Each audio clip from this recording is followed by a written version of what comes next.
All right, so you sent this over a couple reviews for Beetlejuice 2. And yeah, sequels. to be honest, especially for sequels can be beloved classics. a gamble. Yeah. Especially for beloved classics. For sure. So we're on a mission today to figure out if this one is a ghastly good time or if it should have been sent back to the neither world. Yeah, and it's interesting. We've got two kind of different perspectives, I think, on this one. We've got Unruly Folk, which looks at pop culture through the lens of neurodiversity. Okay. And then Locust Online, which is coming at it more from a sci-fi and fantasy angle. A tale of two reviews. I love it. Yeah.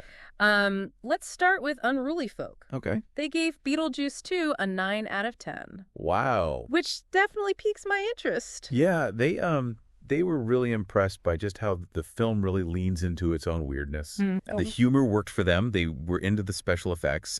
And Catherine O'Hara as Delia Dietz apparently steals the show. Oh, wonderful. They actually use the term sensory overload in a good way. Okay, sensory overload in a good way. Yes. That's not something you hear every day. Right.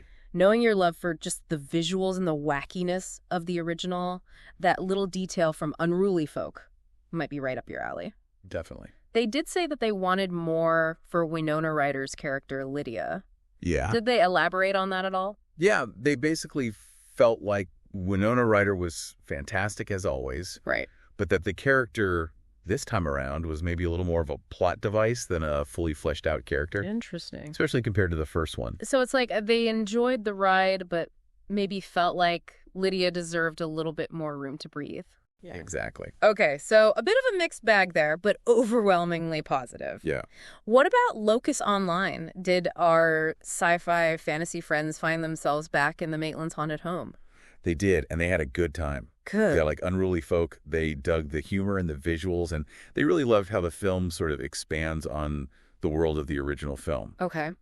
But what I thought was interesting was they highlighted that the film actually has some surprisingly mature themes this time around about love and family. Really? Yeah, and they said, particularly Tim Burton, really explores Lydia's grief over her deceased mother. Wow. And her journey into adulthood, which is kind of a heavy theme for a Beetlejuice film. I have to admit, I was kind of expecting going into these reviews like more sandworms and less emotional depth. All right. Yeah. That's a very interesting take. Did anything else stand out to them? They were also big fans of Michael Keaton's performance, which... Of course. Who isn't? Who isn't? But yeah. This might be a big one for you. They made it a point to call out the fact that the film uses a lot of old-school special effects. Oh! Instead of going too heavy on the CGI. Knowing your love of the original, that's got to be a win. Yeah. I can practically hear those puppets creaking as we speak. There you go. But yeah. Two reviews can't agree on everything. This is true. What were their points of contention? You're absolutely right. There's always nuance. Yes. And in this case, it seems like it was the music. Okay. Unruly Folk. Mm-hmm. They liked the classic Danny Elfman tracks that made a return, but weren't as keen on some of the new additions to the soundtrack, whereas Locust Online seemed to find the music overall pretty amusing. Ah, the classic music is subjective, rears its head. There you go. You know, it makes you wonder, like, what tracks did they add, and do they fit that classic Beetlejuice vibe? Right. It's hard to say without actually hearing it. Yeah, you never know. But I think it is safe to say that both reviewers walked away feeling like the film, at least musically, attempted to recapture some of the magic of the original. Yeah, for sure. I think so. So we've got two positive reviews, though, with slightly different takeaways. Yeah. What does this all mean for our listener? What's the verdict so far? Well, it seems like it's safe to say that both reviewers walked away entertained. Yeah. They really dug the humor, the visuals, the performances. Yeah. Catherine O'Hara especially. You know, it's funny you're talking about Catherine O'Hara's performance, and it just made me think about that comment from Unruly Folk about the sensory overload. Yeah. It made me think about that scene in the original Beetlejuice when she's forced to sing Deo at that dinner party. Yeah. It's just complete chaos. It's hilarious. It's so good. And it sounds like this sequel really captures some of that same energy. Yeah, absolutely. And I think that actually ties into what's maybe most important to consider here, especially given your love for movies that are strange and kind of out there. Yes. Which is this idea of embracing the chaos that Unruly Folk brought up. Right. That they really seem to appreciate the film's sensory elements, even the ones that could feel overwhelming to some. Yeah, I can definitely see the appeal in that. Like, yeah, this movie's bonkers and I love it. Exactly. And it also kind of,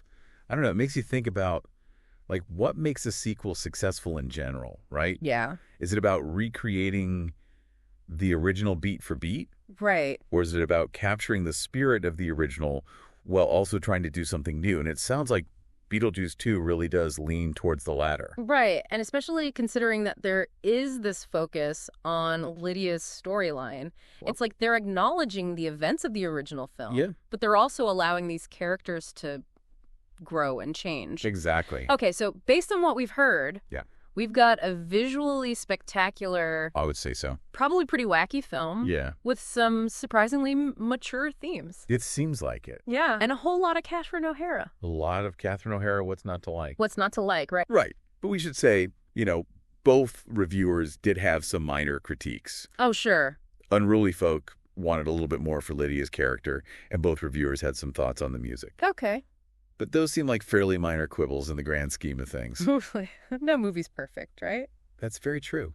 Every film has its flaws. Yeah. I think what matters is, do those flaws actually detract from your experience? Yes, and it doesn't sound like they thought so. Doesn't sound like it. But of course the question is Beetlejuice 2 worth your time? That is the question, isn't it? And I think it really comes down to, what are you looking for when you go to the theater? Right. If you're looking for, some really deep, thought-provoking think piece about the afterlife, right, this probably ain't it. Yeah. I don't think we're going to be getting any existential angst from the ghost at the most. Probably not. Right. But if you're looking for just a fun, visually interesting adventure.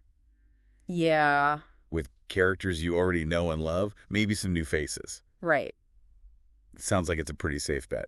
It's like choosing your Halloween candy, right? There you go. Like sometimes you're in the mood for that really rich, dark chocolate. And sometimes you just want that like big, colorful swirl lollipop. Exactly. And it sounds like we're getting a lot more of those bright colors with this one. Yeah. I think it's all about just managing expectations. Yeah. Don't go in expecting a shot-for-shot remake of the original. Right. But think of it more as like a new chapter. Yeah. A continuation of that same world. A continuation of that same weird and wonderful world that Tim Burton created. Right. Embrace the chaos. There you go. As Unruly Folk would say. Right. Maybe even break out your best black and white stripes for this one. Yeah. Though speaking of Unruly Folk, they did mention the sensory overload aspect of it. That's true. So maybe leave the noise-canceling headphones at home for this one. Yeah. Good advice. Good call. But I think, both of them, while enjoying the film, they do make an interesting point, which is they both agree that the film is fun. Right. But fun is subjective, right? Oh, for sure. What's fun for one person? One person's fun is another person's nightmare. Exactly. Exactly. And that kind of got me thinking. Yeah. If you had to define what makes a movie rewatchably fun. Yes. The kind of film that you come back to again and again. Where does Beetlejuice 2 fall on that scale? That's a great question. Yeah.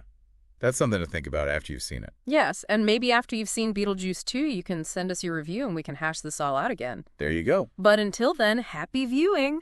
And if you happen to find yourself face-to-face with a bioexorcist, maybe don't say his name 3 times. Good advice. See you in the Neither world.